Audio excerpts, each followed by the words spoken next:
All right, welcome to the Dynasty Football HeatSeekers podcast. Tonight, I've got Bridger and Rob Sully Sullivan in the house. We're here to talk about some Los Angeles Chargers. Rob, how you Hey been? man, You haven't I'm been on the great. How are you? podcast in a while. No, I've been beating the solo drum, doing my thing, and having a little fun with that. It's nice to be on a podcast where I could talk to somebody other than myself. Appreciate being here.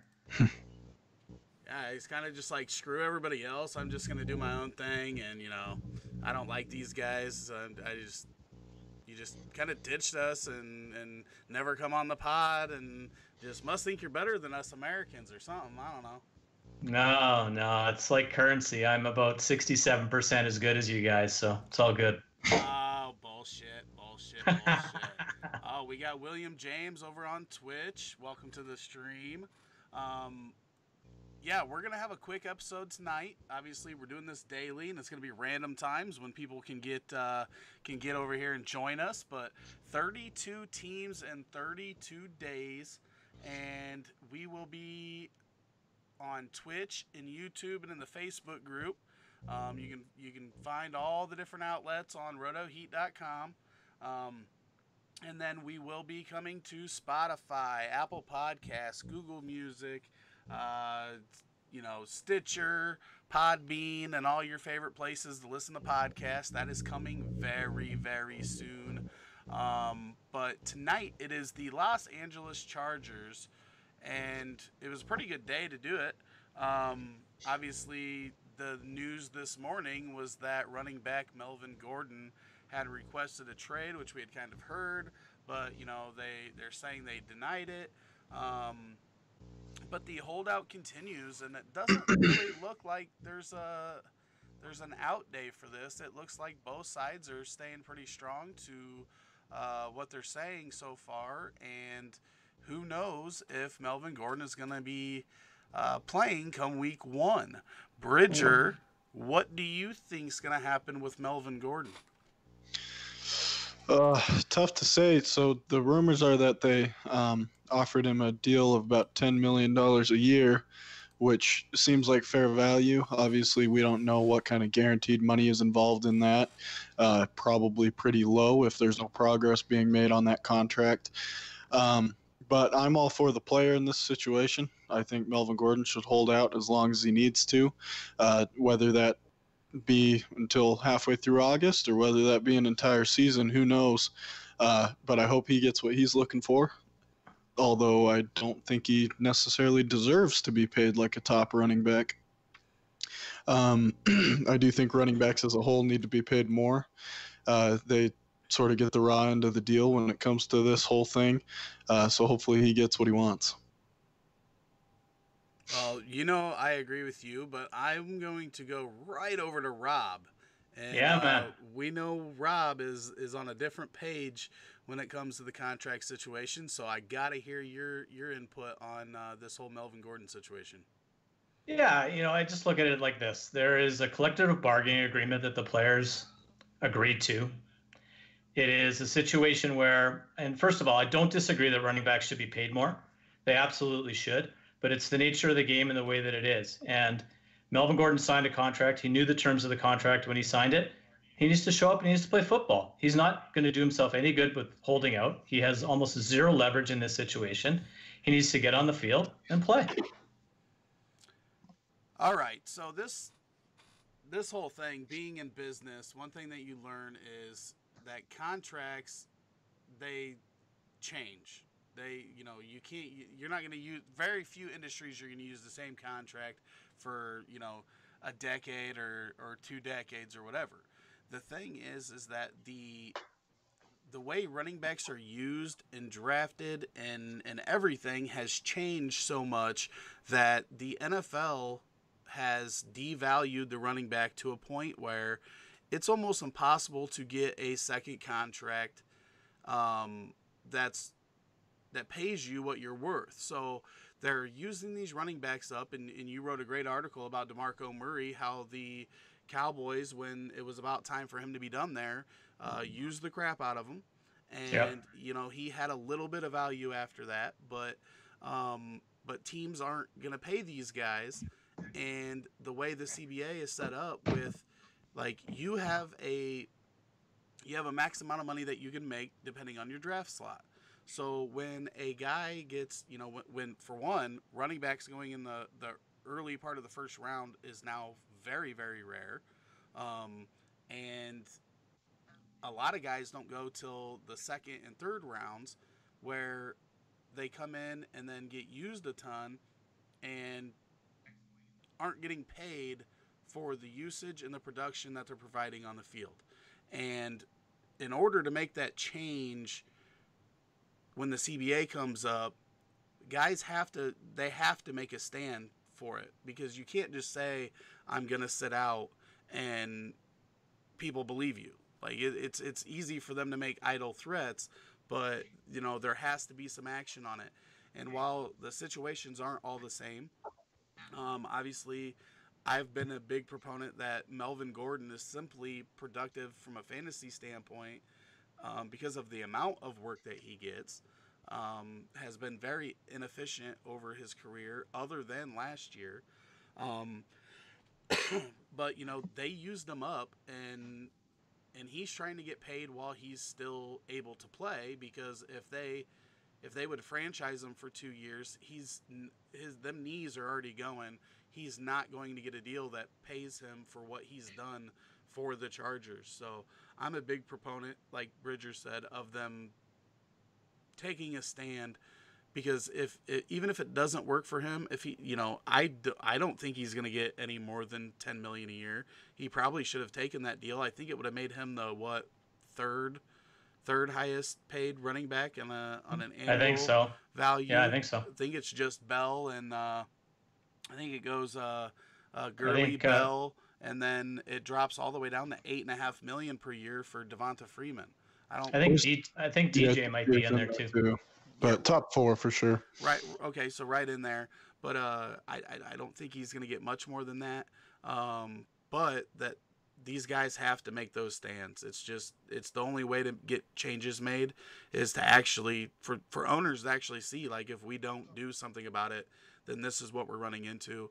And I think arbitration, similar to baseball, baseball players don't get their first chance at free agency for a long time, but they have arbitration. So, guys like Chris Bryant that made like $600,000 in the season that he won MVP, the next season he was getting paid a hell of a lot more and closer to market value.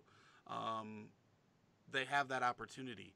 I think that would be a great step if you want to have these draft slots and have specific values on them. Then when guys outperform those draft slots, and we see that all the time in the NFL, guys outperforming their draft slot by a lot, they need to get rewarded for that, especially when they can just drop them and not pay them anything that's not guaranteed on the other end of it. So that's where I stand on that. And we'll go ahead and talk about his ADP right now is number 9 overall. I think that's obviously going to drop in August. Rob, how far do you think he drops in ADP from 1 month ago? I think he drops back end or mid to back end of second round at the least. And I think it really depends on where you're at with him and what you think he's going to do, how long you think he's going to hold out. I think one of the things that I'm not clear on, and maybe you guys can help me out, is at what point is that contract going to toll?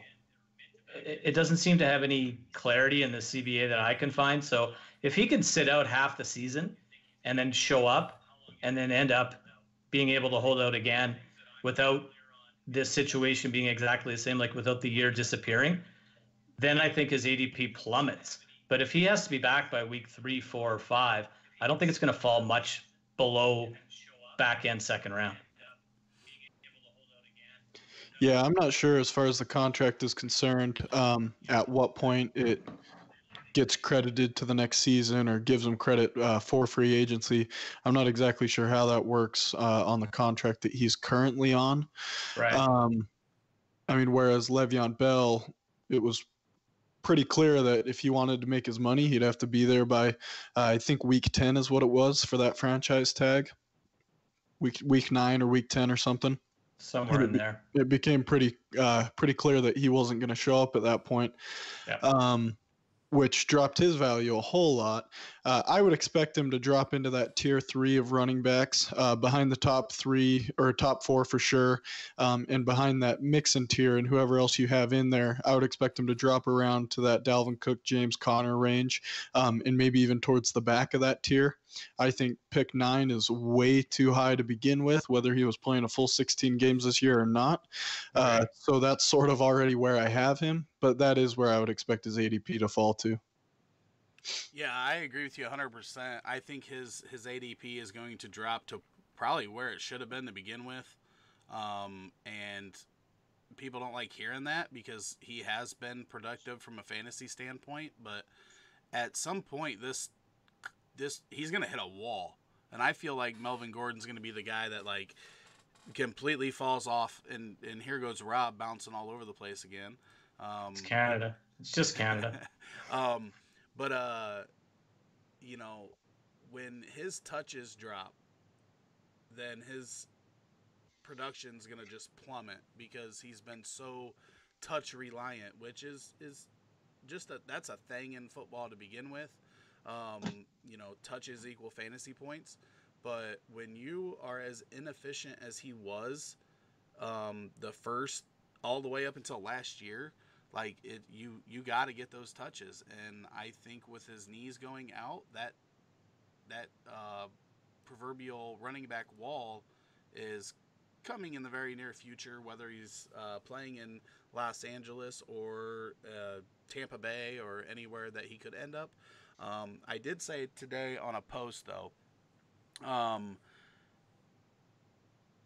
the Oakland Raiders were saying in the middle of August last year that they were not going to trade Khalil Mack.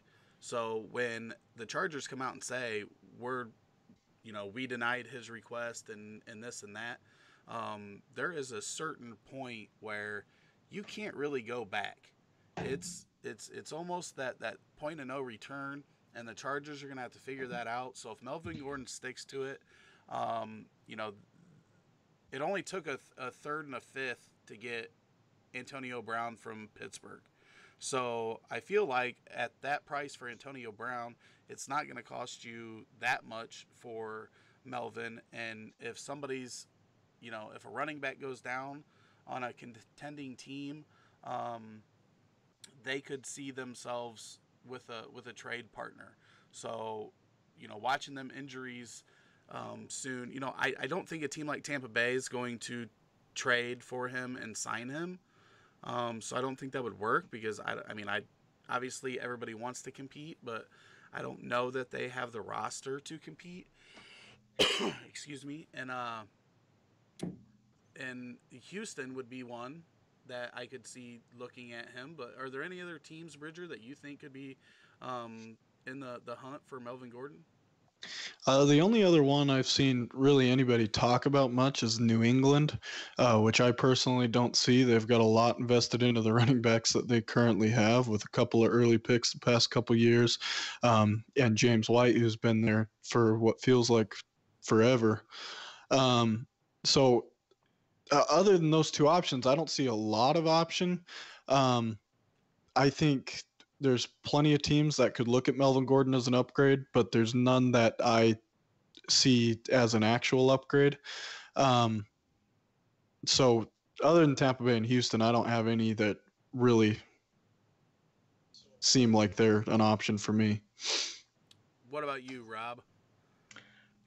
I wonder what the cap situation is in Kansas City. And I don't necessarily think they're going to do this, and I don't think they're going to make that trade. But what does that look like if they bring him in?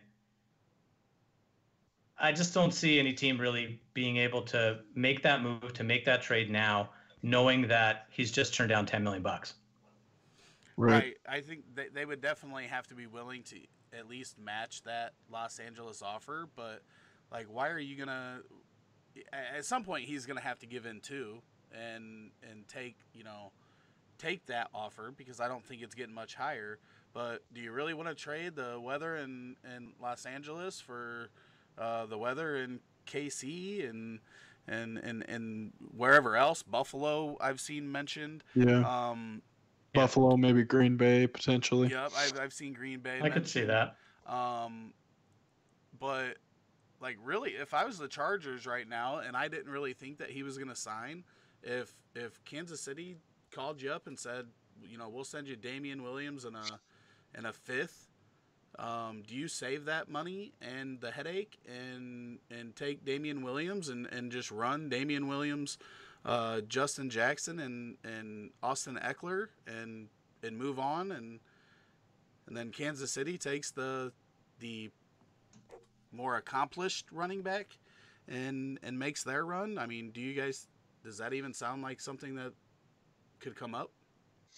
I don't think that particular example would make a whole lot of sense. It's pretty rare in the NFL that you see a position for the same position type of trade.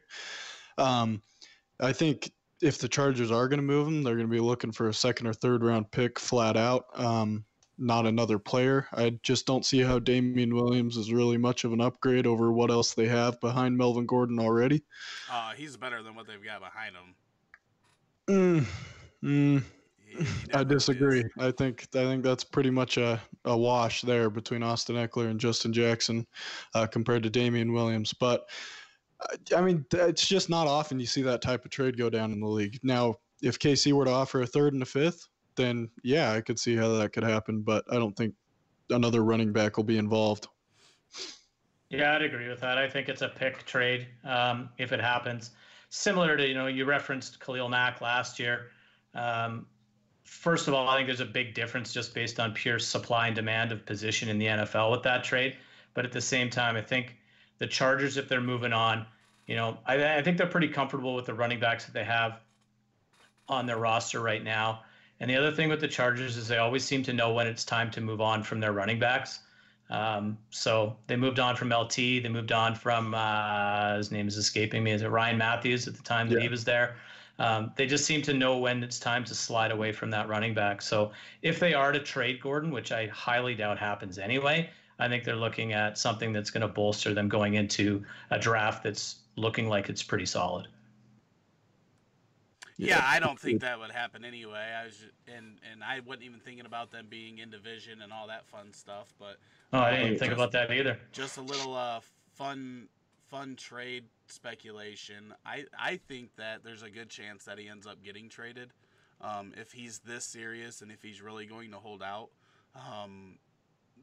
The Chargers are a smarter organization, and all this does is create buzz around your team that you don't want. So I don't think it's out of the question of him getting traded before the season starts, even though they're saying right now that they won't. When teams come out and say we're going to trade him, then it also makes it a lot harder to get value out of these guys also. But we will talk about the other running backs. So if Melvin Gordon is going to miss time or move teams, are you trying to get both of the backup running backs, Sully, or is there one that you are keying on? I'm currently in one of my leagues where I, first time in my life, have acquired a Melvin Gordon share this season. And thankfully, I added Austin Ekeler a couple of weeks ago before this actually started to blow up. And I'm currently trying to get Justin Jackson as well. So I guess the answer is, yeah, I want both of them. Bridger, what about you? So I'm actually a pretty big fan of Austin Ekeler. I've been putting him on rosters since the beginning of the 2017 season. I think that was his rookie year. But yeah, he's a guy that I've targeted a lot in late rounds of a startup. Swap in late round rookie picks.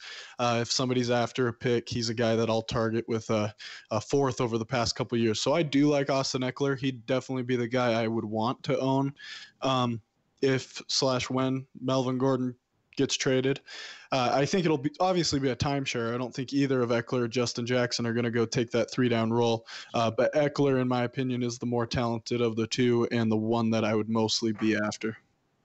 It's pretty interesting. I looked at the numbers, and in the games that Ekeler and Gordon shared the field, Ekeler was much more productive from a yards per carry and a yards per catch than he was when he was on the field by himself when Gordon was out.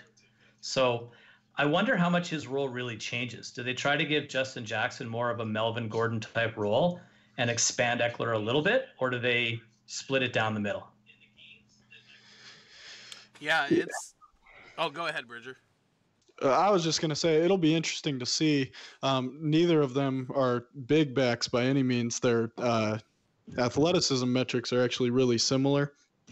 Austin Ekeler, every time I see him play, he's just a guy that stands out to me. You see him break off several kind of chunk plays in a row on drives, whereas Justin Jackson was more of an afterthought this past season. But looking at it right now, Austin Ekeler actually was fourth in the league in yards per touch last year at the running back position.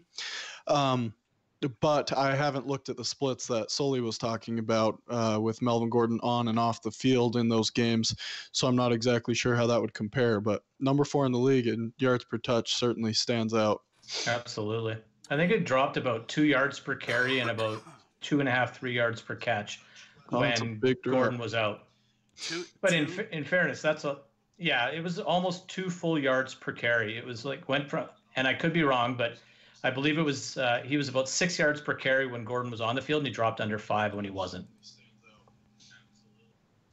That is a huge drop. Yeah.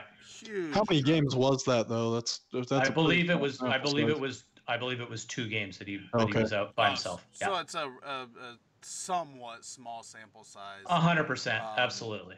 Yeah. I was going to say 2 yards per carry is a huge drop. Either you're killing it without him, or you completely suck otherwise.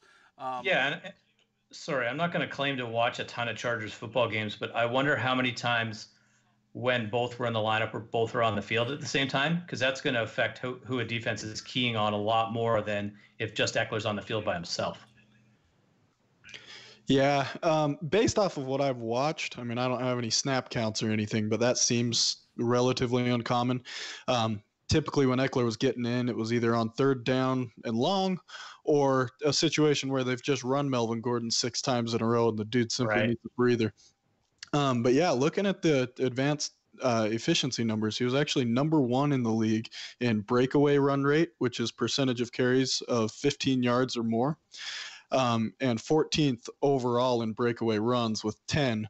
Obviously, he's got a pretty low carry number compared to most of the other running backs keep being charted. So certainly a small sample size, but he's definitely a guy with a lot of burst and a lot of ability to make big plays. So I've always been a fan. I own him in several spots just because. So I hope Melvin Gordon gets traded for dynasty purposes because I don't own any Melvin Gordon, so that'd be a big boost to those shares. I don't think he's a guy that I would be targeting to buy if Melvin Gordon gets traded. Maybe if you can get him from somebody now for a decent price, but I wouldn't want to be paying the premium on that just simply due to the unknown of that backfield.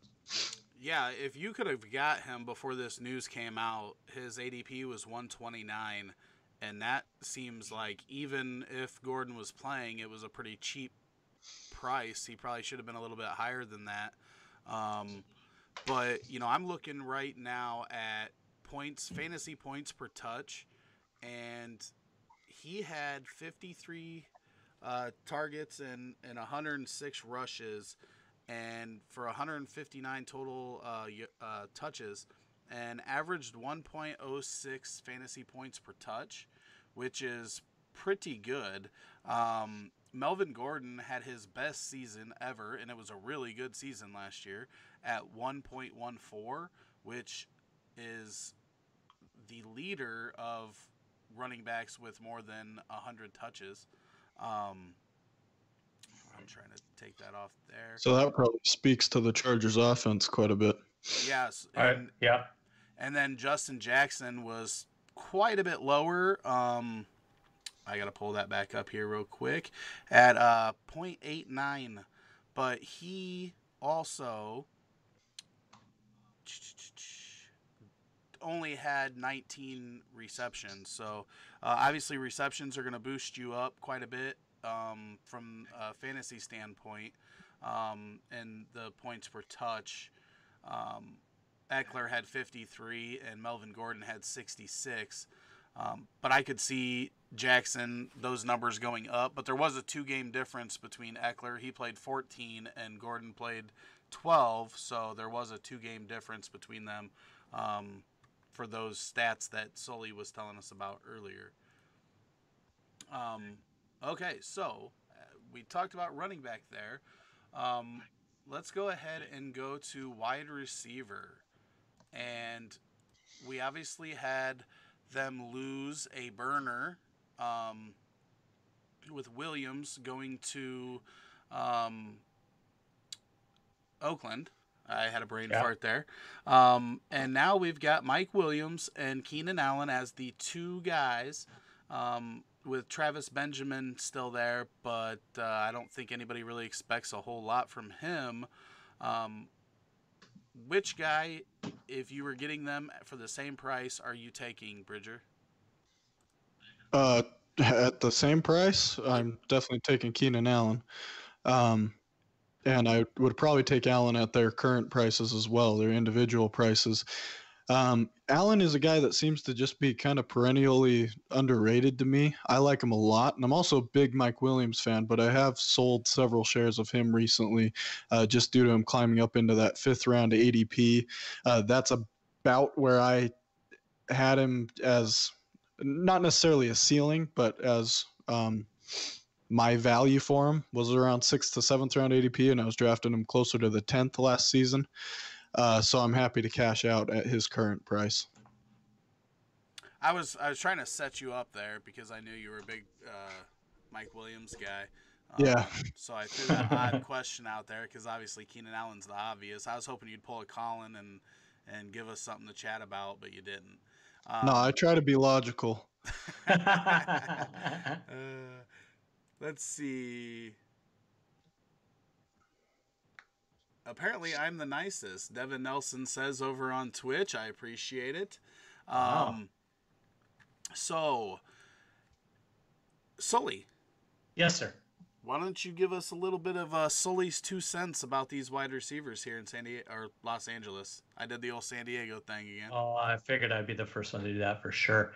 I'm a big Keenan Allen guy, like Bridger. I also like Mike Williams, but I'm a little bit. I just look at his numbers in general, and obviously his first season he was struggling with injury, and he came on and he really only participated towards the back end of the season. But last year he had 66 targets, which, I understand wasn't the largest amount of targets, but 10 touchdowns on 66 targets I think really inflates his ADP rise.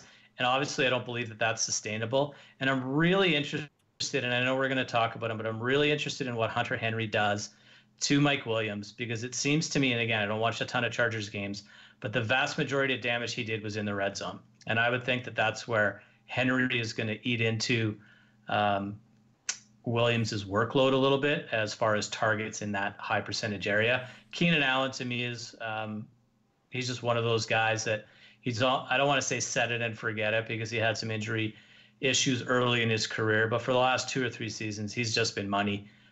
He's a great wide receiver to have on any team. Well, I think that Mike Williams is going to explode this year. And one of the reasons why is there's only one wide receiver in the NFL last year that had a higher fantasy point per touch than Mike Williams did. That'd be Tyler Lockett? That would be Tyler Lockett. And while you're correct, the 10 touchdowns and 66 targets might not be sustainable. He's going to get more than 66 targets with Williams leaving for the Raiders. Absolutely. They were both the big guys on the outside, and I think basically everything that leaves with Williams ends up going towards Mike Williams and Hunter Henry. But I mean, they still use the tight ends a little bit with Hunter Henry out. I think Mike Williams is just a different type of talent than anything that they've got on that team. I think he is their biggest downfield threat, and probably, even though Hunter Henry's good, their best red zone threat. And if they don't have Melvin Gordon, a lot of red zone opportunities open up as well. Yeah. So I think that he is just going to continue to get better. He did only have, he had a lot less targets than a lot of the guys on the list.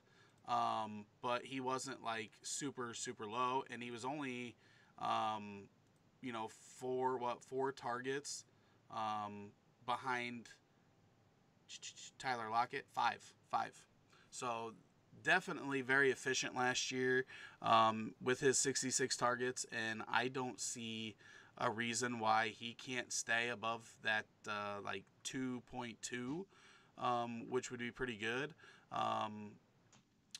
Until you get down to Michael Thomas at 147 targets, which I don't think Mike Williams is going to get that many. He was at 2.15. And everybody above's got less than 71, other than Tyler Lockett. So, Right. Mike Williams was definitely very efficient last year from a fantasy standpoint. It's going to drop. There's going to be some regression there, but he should be in that 2.1 to 2.2 range because I think he is going to score a lot of touchdowns. But Keenan Allen, you guys are right. I mean, his injury history is blown out of proportion. Lacerated kidneys aren't because you're weak. They're because of a freak accident or freak injury. They just don't happen. And that was one of the ones that kept him out. And then over the last couple of years, he has been pretty healthy. And he's going to get another 140-ish targets. And he's going to have those games where he has 12 receptions and you just kill it. So I agree with you guys 100% on all that. I just think Mike Williams has the potential to be a top 15 wide receiver this year, especially if Melvin Gordon's out. Then I think that helps him a lot. Any last things on their wide receivers? No, I'm good. No, yeah, I think we got it covered. All right, Hunter Henry at tight end. We've obviously talked about him a little bit. We don't have anything to look at from last year, but his ADP is scrolling across the bottom here. I think he came in at number 70 in ADP, which is about 20 spots behind where he was at this time last year. Do you like him there, Bridger? And have you been targeting him at all this offseason? So yeah, he's at tight end 6 in our ADP. I've never been a big Hunter Henry fan. I have one share of him in the Superflex 48 auction we did last year, which I got him at a discounted price due to the injury. I think he's a fine player. He's a really good NFL tight end, but I mean, I'm not necessarily targeting or not targeting him in that range of tight ends. Just take who you like. All of those guys are going to be so up and down. There's only a few really consistent tight ends in the league. So after that top 4 or so, take who you like. Hunter Henry typically isn't my target, but I usually go real late on my tight ends in drafts anyway. And that's sort of a luxury piece that I like to add to a contender if I can afford to give up some depth for it rather than go out and get it early. I completely agree with you 100%, so I'm not even really going to go on that. I do think Hunter Henry might be a little bit better than you say, than you think. Again, and Paul said this in the chat, if Gordon leaves, that team is going to throw a lot more. And I think that obviously benefits the three main cogs that we talked about in that receiving game. I think they can all be really good. And I do think Hunter Henry has the skill and the offense, as we talked earlier, to be a top 5 tight end in the NFL.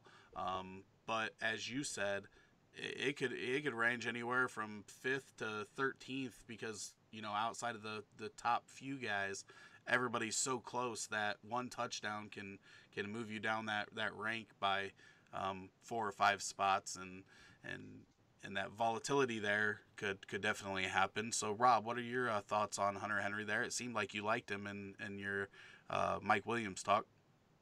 Yeah, so I kind of echo what Bridger was saying. I'm not the biggest Hunter Henry fan in the world, but I think where I've really changed my tune recently is I do think he's the biggest benefactor if Melvin Gordon isn't in the lineup. And I do agree with what you were saying about him in the red zone. So where his ADP is at, probably around where it should be. Six tight end overall makes sense. I'm kind of, if I don't get one of those top 5 tight ends, I don't really care who I get. So exactly. Because the difference between them on a week-to-week basis is minimal, if at all. Somebody's going to pop off one week and not the other. I always say tight ends as deep as a puddle. So I have nothing against Hunter Henry. I think he's a fine player. I think he's going to have a good season. It's his first time to shine in that offense as the only tight end. I don't think Virgil Green or anybody else that's hanging around there is going to eat into his workload a lot. But I am very interested to see how the Mike Williams, Hunter Henry red zone thing shakes out this year. Yeah, definitely. I think there's going to be plenty of red zone looks to go around, though. I think that offense is going to be good. Phillip Rivers is widely underrated every year going into the season. Absolutely. And just consistently does what he does. And it's like year after year. What is it? What did I read the other day? I think it's been like 6. He hasn't missed a game since 2004, I think. I'm going to pull up his stats here because then I'll be able to give this the right thing while we get into Rivers. His ADP in 1 QB is 165, and his ADP in Superflex is 85. And I'm pulling up his stats right now, so then I'll know how many seasons it's been consistently. 6 seasons where he's had at least 4,000 passing yards, and actually all of them are over 4,300, and 28 touchdowns. And that's just consistency. And he does have, a couple years in there where he threw 18 and 21 interceptions, but it's just, what you're getting when you plug Phillip Rivers in. And I don't think his home and road splits are as bad as like Drew Brees and yeah. Ben Roethlisberger. You don't really want to play them when they're on the road because you don't know what you're going to get. I'm going to look at his splits from last year, but Sully at pick yes, sir. 85 in Superflex. Are you comfortable taking Phillip Rivers there? Yeah, and probably because he's going to be my second quarterback, and I'd love to have Phillip Rivers as my second quarterback in the Superflex all day long. Yeah, especially at pick 85. 100%. What about you, Bridger? What are your thoughts on Phillip Rivers there? Yeah, for sure. I mean, short term, I like him as a QB too. On my actual roster, I'd prefer him to be my third option, just because I like to have 2 younger guys in a super flex. Whereas in 1 QB, I don't care how old my quarterback is, as long as he's still producing. Mm-hmm. But yeah, I mean, QB, I don't know what the super flex ADP is off the top of my head, but looking at the 1 QB right now, he's at QB 24, which is probably about where I would have him just due to the age. But yeah, he's a solid guy that you want to start every week. And the only thing is that if you have any league that's especially that interceptions are especially detrimental, you might want to look for a little safer option there because he does tend to throw a lot of picks. Looking at his splits from last year, it's kind of funny because he had 16 touchdowns and 6 interceptions, each at home and on the road. Exactly same touchdown to interception percentage there. But, yeah, he's going to be in that, 12 to 15 interception range every year. And then a few times he's going to go a little bit above that. But you're definitely going to get the yardage. You're going to get the 30-ish touchdowns. And in Superflex, his ADP is 85 and 20th quarterback overall off the board. So he comes in ahead of Roethlisberger, Darnold, Stafford, Brady, Carr, guys that he's probably battling with in 1 QB because it matters less and, if you're back there, you might as well go a little bit younger. Um, so real quick, we're gonna end this, but we are going to go to the chat real quick, and if anybody has any last bit of questions or input on the Los Angeles Chargers, go ahead and share that now, and we will get off the air. What did I say? Tomorrow is the Tampa Bay Bucks, and we're probably going to be going live around 9:30. And tomorrow I have Ray Fryer and Sean Coffey on. Dream team. Paul says more a product of his age, not much to talk about on Rivers. Paul's just busy telling us that we shouldn't talk about what we're talking about. We're talking about the Chargers. We're talking about all 32 NFL teams in 32 days, and we're going to talk about the players that are on their team. So that is what you have to look forward to over the next 30 days. Love it. You might not like them for fantasy, but there's somebody out there that needs the information. So that's what it's gonna get way worse than the Chargers, folks. Like I hate to break it to you, and it's gonna get way worse than Phillip Rivers too. Like I'm gonna be talking about Jameis Winston tomorrow. Oh, I should have been on tomorrow. About Jameis Winston tomorrow. We can get 4 guys on tomorrow night. I don't care. We'll do it up. I'll leave it be. I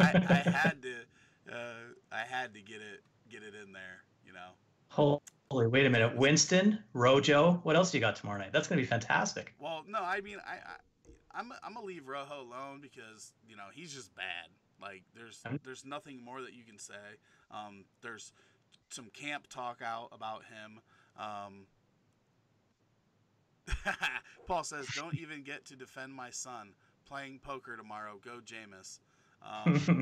Well, you should have raised them better, and you should have taught him to be a better quarterback. Sorry, Paul.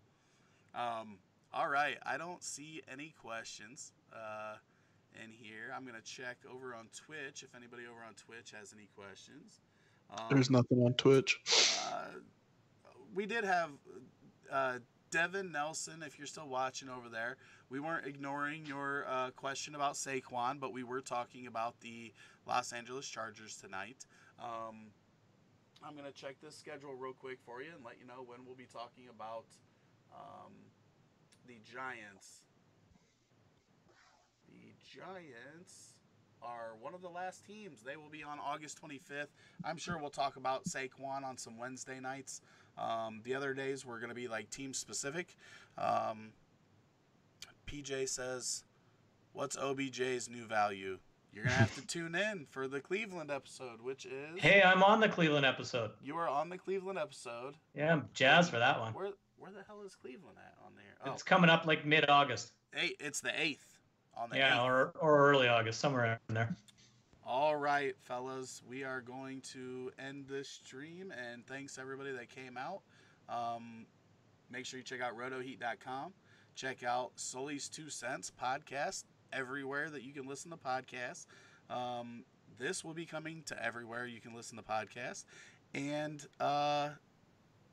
we're here every day for 30 more days talking about every team and the dynasty value of the players. So thanks again, Bridger. Thanks again, Sully. Any last words? No. Thanks for tuning in. Thanks for having me. And I didn't get to chat with you before I put my preseason DFS lineup together, and the results are what I expected them to be. I did not look at DFS at all, but I want to let everybody know for $2.99 a month, you can register for RotoHeat VIP premium content, and we are making a bunch of money in DFS this year. So for $2.99 a month, if you want to make some money, make sure you go register before the price goes up. We also have shirts. And if you buy a shirt, you get, what did I say, 1 month? Maybe I'll give 2 months for free. Buy a shirt. I like to give stuff away. $17.99 free shipping. Get those in because pre-orders are ending soon. Love it. All right. We will talk to you.